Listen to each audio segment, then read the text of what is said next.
So, I have fooled you into my lair by telling you that this is a Capricorn full moon reading, but I do sidereal astrology because I have an Aquarius moon conjunct Saturn in the 11th house, so everything I need to do needs to be different and difficult. So here we are.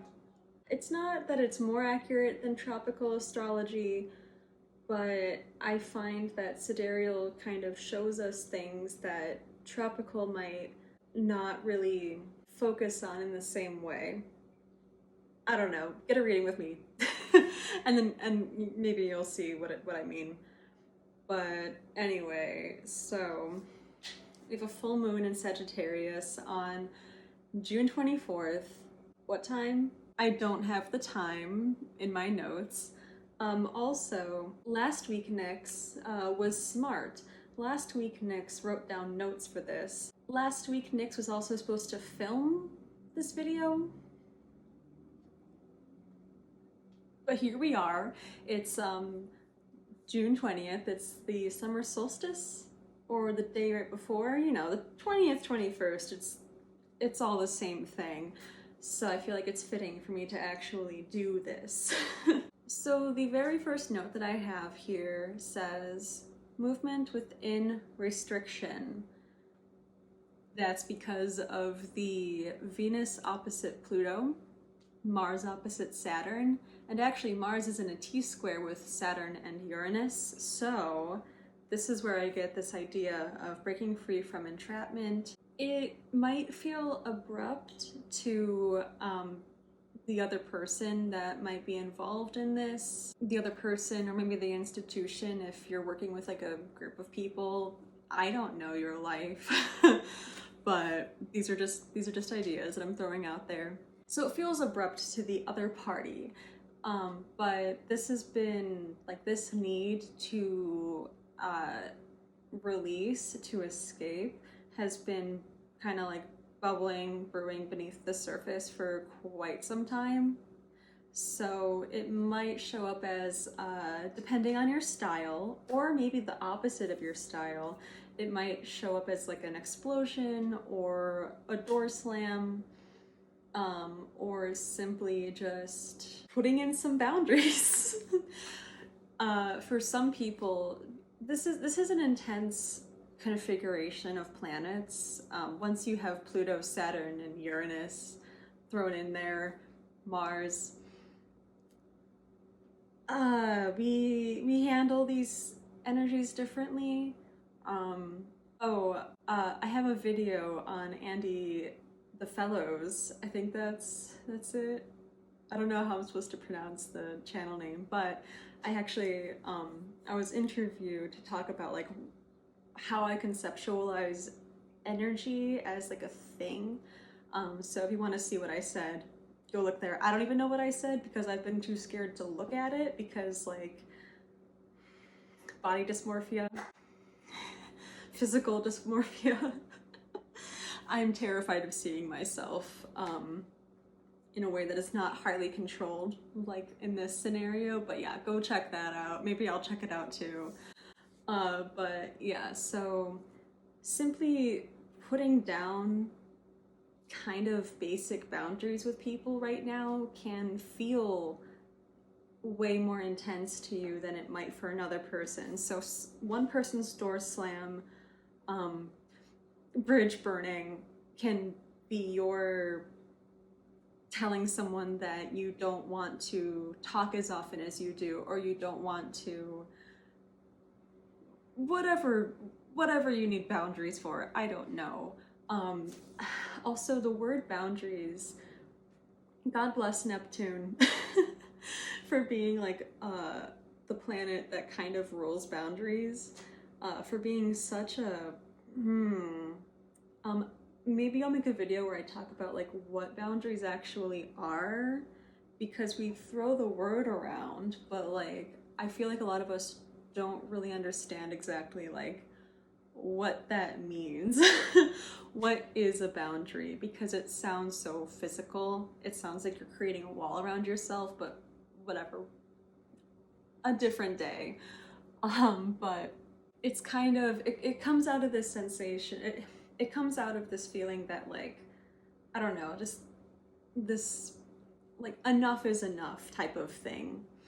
And when you break away from whatever this restriction is, giving too much of your time to somebody or to something that you don't want to or that you feel obligated to do, definitely breaking obligations here, or really wanting and needing to break those obligations. Obviously, your situation is your situation, but yeah. But breaking free from whatever this restriction is, it could even just be like a restriction in your mind. You could just be like breaking through like mental barriers too, especially because of the Sagittarius Gemini thing going on. I'm doing this because the moon and sun are opposite each other. Anyway, when you break through this restriction, it allows this creativity and love to flow. We have Jupiter trine Sun and Jupiter sextile the Moon. And a lot of us are experiencing like just rapid flashes of insight. And I cannot stress enough how important it is to write things down. I know. I know. I know. I know. But you gotta do it. If you want your ideas to go anywhere, if you want to create the things that you know that you want to create, you have to get what is in here out there, or like just like on here, you know, or like have like a running document in your notes app. Don't do what I do or what I did. Don't make individual like new notes. Just have a running list of bullet points with your ideas, because otherwise your individual little thought fragments are just they're gonna get eaten up by all of your other notes if you're like me. And in which case, my condolences. So these flashes of insight can be organized and turned into something greater if you write them down and you have eventually a plan to implement these ideas. This is where we have Mercury trine Saturn and Mercury square Neptune. This is kind of like if your thoughts are just a bunch of like little butterflies, but the butterflies are also really fast. And you have like this net, this butterfly catching net, that's what you're doing. Some of your ideas might be or seem a little bit too fantastical to come true. That's where the Neptune thing comes in, but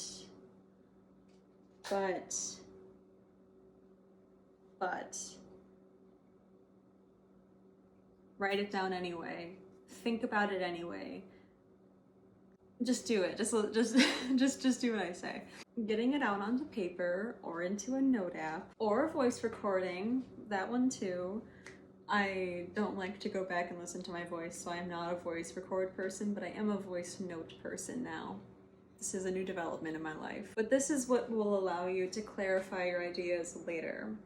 And for like the things that you think are impossible to do, go find someone today or in history who has done something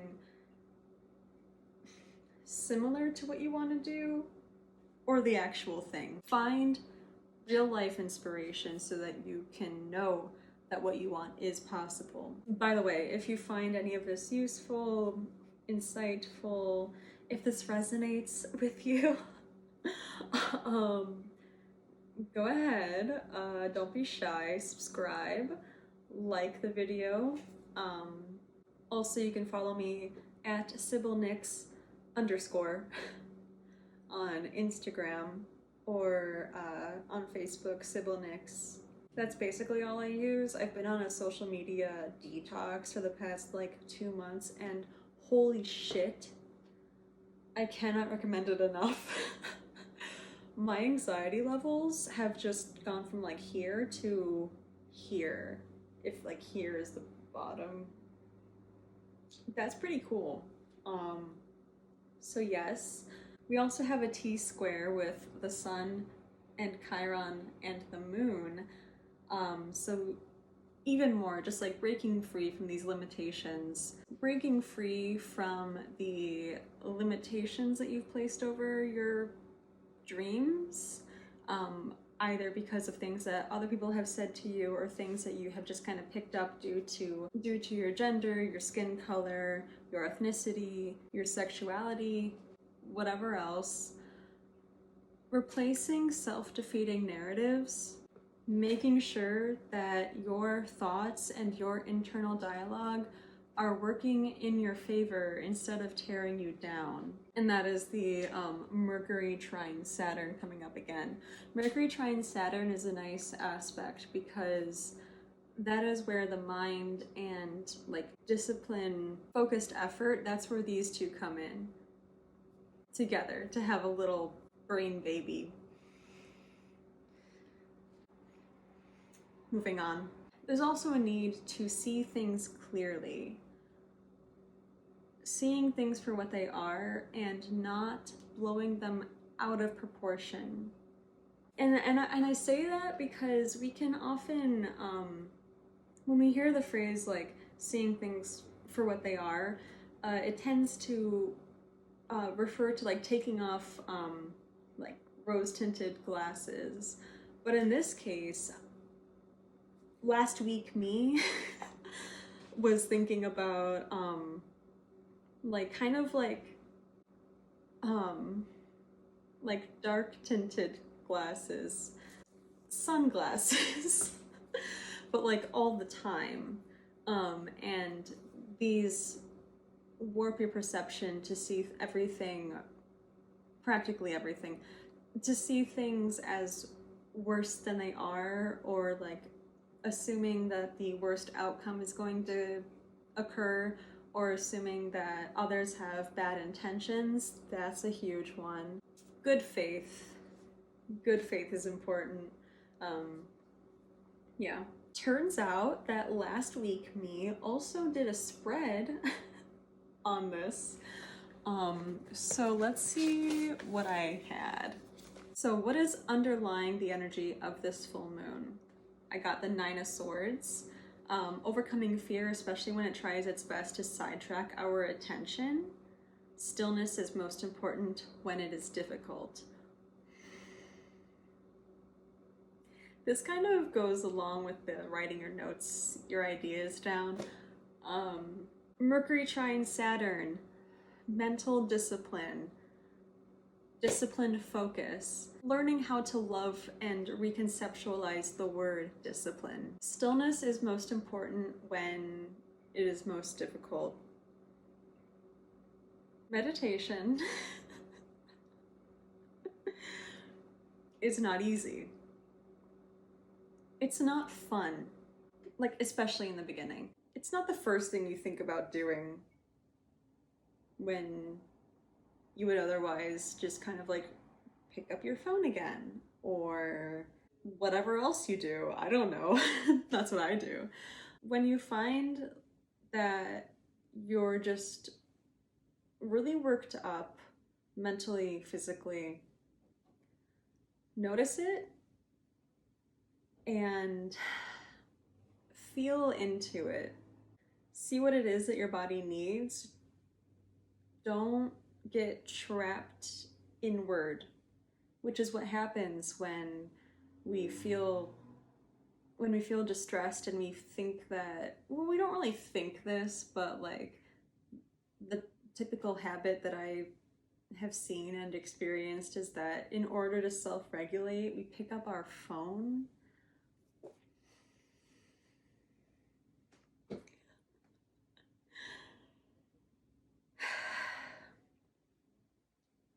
Unless your Facebook feed or wherever else you go, your news feed anywhere, unless that is filled with just like pure tranquility and just, you know, that shit, um, that is the opposite of relaxing. So, in what ways are you making your fears worse? In what ways are you making your sense of doom worse? And how can you remind yourself to catch yourself in that moment when you think that you're about to find the right thing? Catch yourself when you're about to engage in some other habit. And then take literally 10 seconds to just feel yourself in the chair, the couch, the bed, the standing on the floor, whatever you're doing. Take a moment to feel that you are connected to something that is supporting you.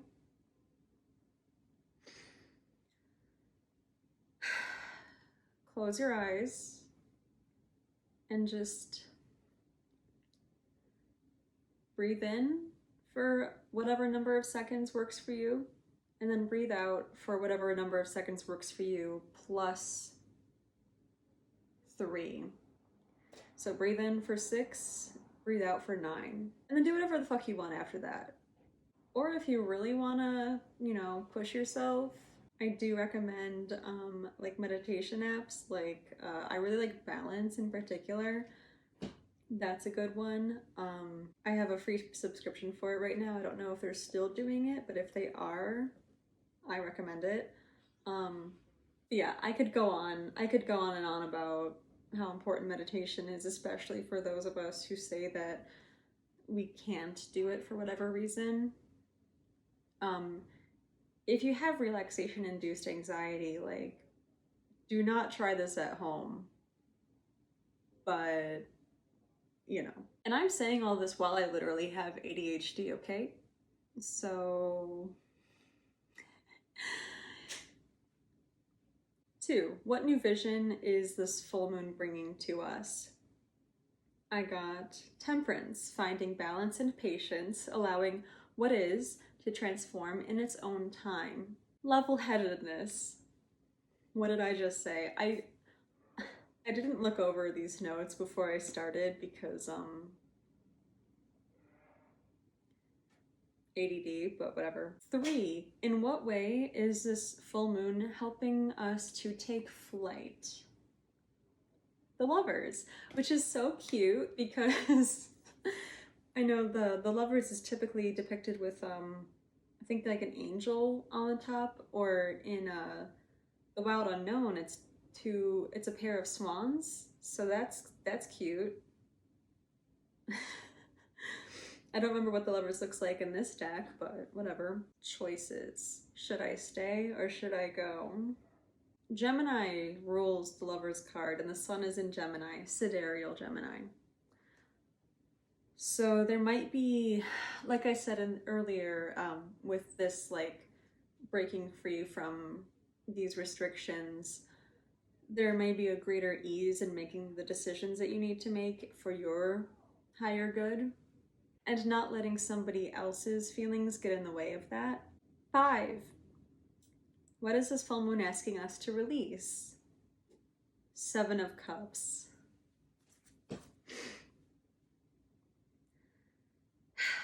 1, gotta make a plan. I did not write this down, but it goes back to the whole Mercury square Neptune and trine Saturn thing. We can achieve amazing things if we believe that we can, and if we put in the effort, we make the plan. But what I wrote last week was letting go of fantasies about what could have been that has kept you tied down. It's kind of like the sunk cost fallacy thing, but more emotionally intense. Yeah, letting go of dreaming of possibilities without taking action. I wrote removing. So this full moon is helping us to remove either rose-tinted glasses or what I wrote, shit-tinted glasses, in order to see clearly. And 6, additional guidance message from the full moon. It was a jumper, actually. There were like 4 jumpers in here. We love mutable energy. You have 2 of Cups, 3 of Cups, 4 of Wands, and the Queen of Wands. Opening up to soul connections. Sorry I've been looking down this whole time, but opening up to soul connections that have been blocked by warped perceptions of how other people are. We'll get into that. Or just negative generalizations and fear of the other that has kept you walled in and overly self-protective. So one of the things I thought of just before I started filming this, I was thinking of the spontaneous insight thing again, but I was also thinking about mental exploration, Gemini and Sagittarius. That is all about thought and like ideas. I'm just gonna throw out synonyms. Thoughts, philosophies, ideologies, spirituality, religion, whatever. There is either, depending on what you're experiencing, whatever, you know, this full moon can be a time of either exploring new ideas that you might not otherwise explore due to reasons that I'll kind of get into briefly. Or instead of exploring new ways of seeing things, new ways of thinking about old issues, you might find yourself digging your heels deeper into dogmatic and like almost militaristic thinking, like you know, like militant vegans, that kind of thing, which like Sagittarius, like the shadow side of Sagittarius is dogma, which has a lot to do with like black and white thinking, all or nothing thinking, us versus them mentality.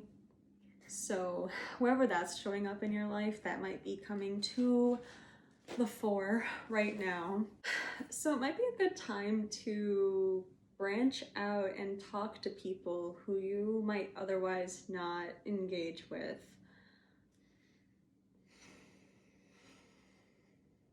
Especially if you have different opinions about the world, what's going on, social issues, political issues. I'm gonna be getting into this a lot on my channel and elsewhere, but I'm gonna be getting into like the necessity of bridging as many divides as we can, and a lot of the time these divides seem, again, black and white, us versus them, all or nothing. When we see things on a binary spectrum,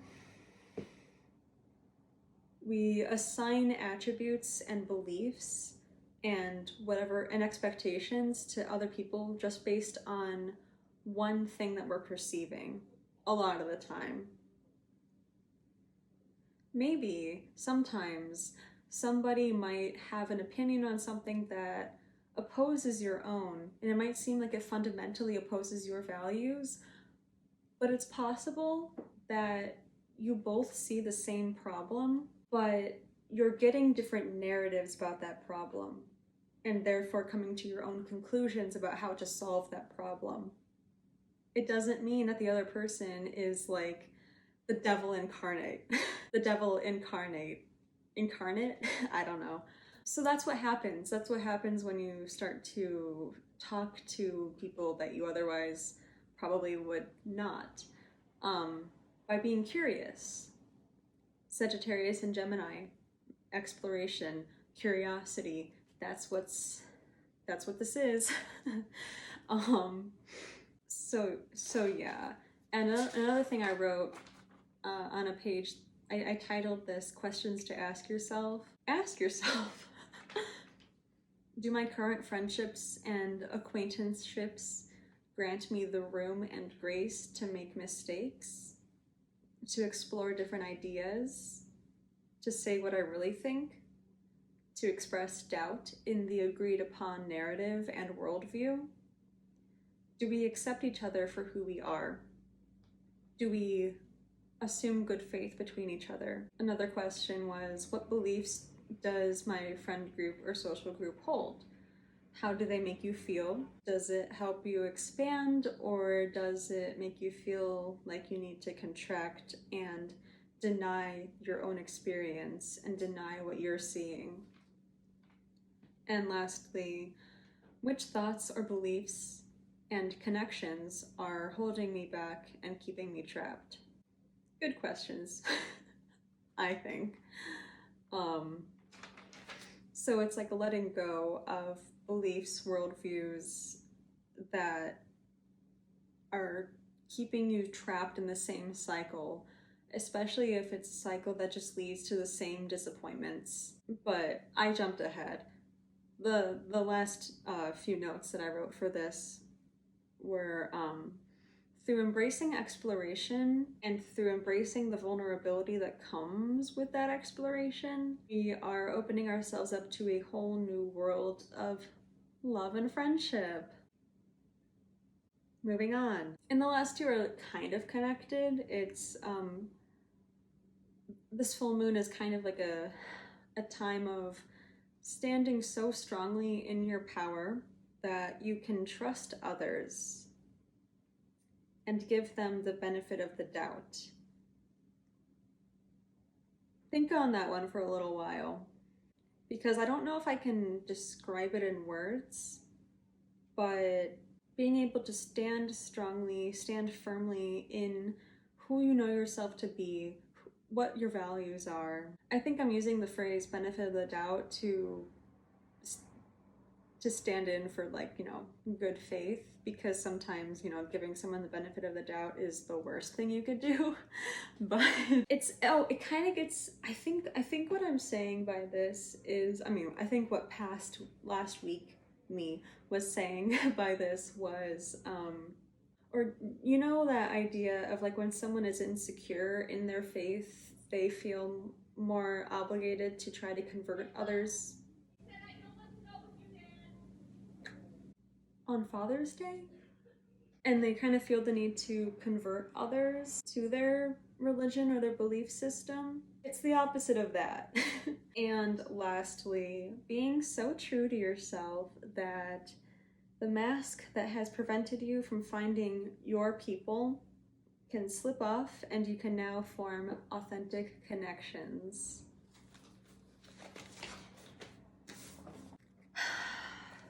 My final thoughts. I'll tell you my final thoughts by pulling a card. But I think something that's been coming up a lot lately is finding comfort in the discomfort. Because without discomfort, we cannot grow. And if we either get too comfortable in shitty situations, or if we try to avoid potential shitty situations by holding ourselves back, there's no growth.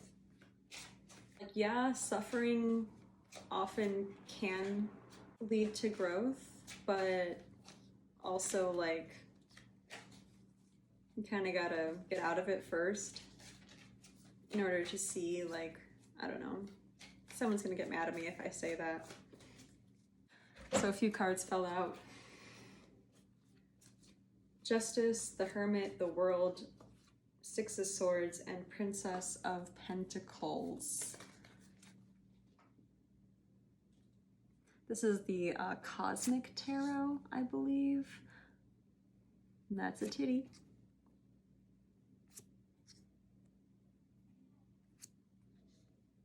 I like this one. She kind of reminds me of my godmother. Some of the cards sticking out. Ten of Pentacles. And on the bottom is Hierophant. What can I say? No. What I'm seeing here is we've had like a year to ourselves, for the most part. More so than usual. for some people, and also like intensely so for many. I don't know if there are more extroverts or more introverts in the world, but whatever.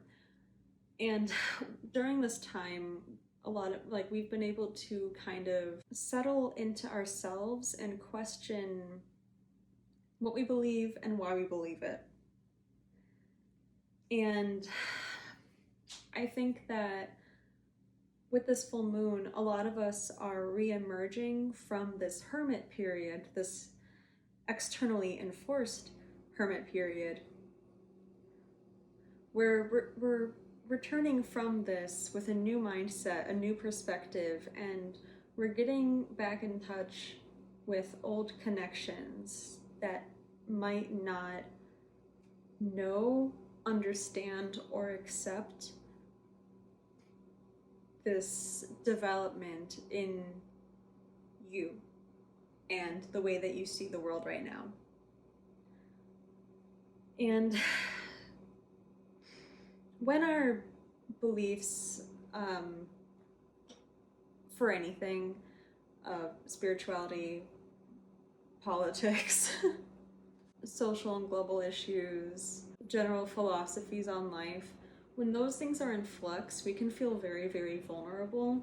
And a lot of the time we kind of need to like hash them out with other people in order to kind of get more clear on it, or just writing it out, having a dialogue with yourself that you actually externalize in some way by getting it out through writing or through making a voice note or something like that. And so there might not be a whole lot of conviction in what you believe right now, and that is okay.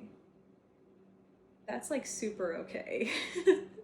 It's like extremely okay for you to not know what you believe. I mean, at least for like a certain extent. It can get really distressing if you don't know what you believe for like an extended period of time. But something that's also been kind of coming up for me lately is understanding your values. This is something I might get into again in another video, but when you understand your values, you might find it easier to adopt different approaches to things based on their utility.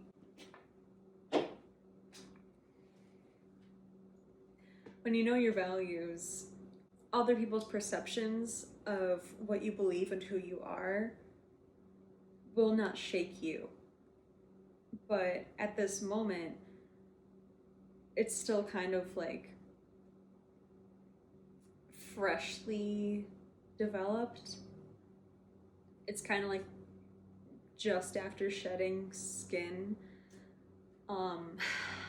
It's this vulnerability and rawness that can cause you to doubt your own thoughts and what you're seeing. And that's why it's so important to, sorry if I'm like losing my train of thought here, but when you know your values, what other people say, if they're wrong, and you know it, and you can move and you can keep going with your life.